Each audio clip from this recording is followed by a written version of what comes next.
আজ 17 জানুয়ারি 2024, 2রা মাঘ 1430। সূর্য সিদ্ধান্ত মতো শুক্ল সপ্তমী থাকবে ভোর 2:56 পর্যন্ত। 1605 সালের আজকের দিনে মিগেল দ্য সেন্টারভের্সের বিখ্যাত উপন্যাস ডন কিহোতে প্রথম প্রকাশিত হয়। সপ্তদশ শতকে লেখা এই বইটি প্রথম আধুনিক উপন্যাস এবং স্পেনীয় ভাষার সর্বশ্রেষ্ঠ গ্রন্থ হিসেবে বিবেচিত।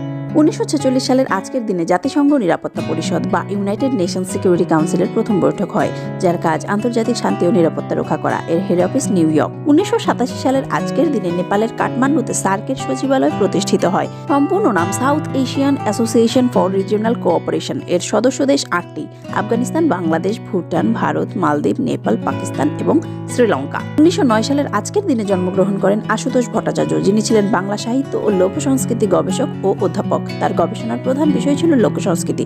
পুরুলিয়ার ছৌ নাচকে তিনিই প্রথম বিশ্বের মানুষের কাছে তুলে ধরেছেন। তার বিখ্যাত গ্রন্থ বাংলা মঙ্গল কাব্যের ইতিহাস, বাংলার লোকসাহিত্য ইত্যাদি।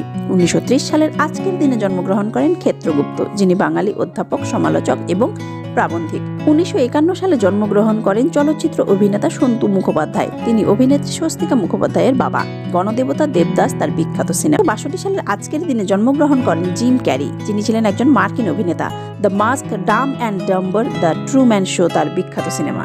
2014 সালের আজকের দিনে পরলোক গমন করেন অভিনেত্রী সুচিত্রা সেন। তার জন্মগত নাম রমা দাস। সিনেমা সাত পাকে বাঁধা, সাপমোচন, দ্বীপ জেলে যায় ইত্যাদি। 1972 সালে তিনি ভারত সরকারের পদ্মশ্রী উপাধিতে ভূষিত হন এবং 2012 সালে বঙ্গবিভূষণে ভূষিত হন। 2011 সালের আজকের দিনে পরলোক গমন করেন গীতা দে, বাংলা চলচ্চিত্র, থিয়েটার এবং বাঙালি লোকনাট্যের অভিনেত্রী। তার বিখ্যাত সিনেমা মেঘে ঢাকা তারা, সুবর্ণরেখা, তিন কন্যা প্রভৃতি। 2010 সালের আজকের দিনে পরলোক গমন করেন বাংলার কমিউনিস্ট নেতা ও পশ্চিমবঙ্গের নবম মুখ্যমন্ত্রী জ্যোতি বসু, সিপিআই দলের প্রতিষ্ঠাতা সদস্য।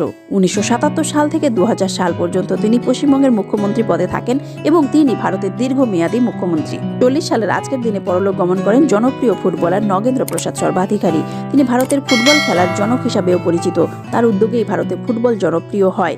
তার জীবন কাহিনী নিয়ে নির্মিত সিনেমা গোলান্দাজ, যেখানে নগেন্দ্র প্রসাদের ভূমিকায় অভিনয় করেন দেব।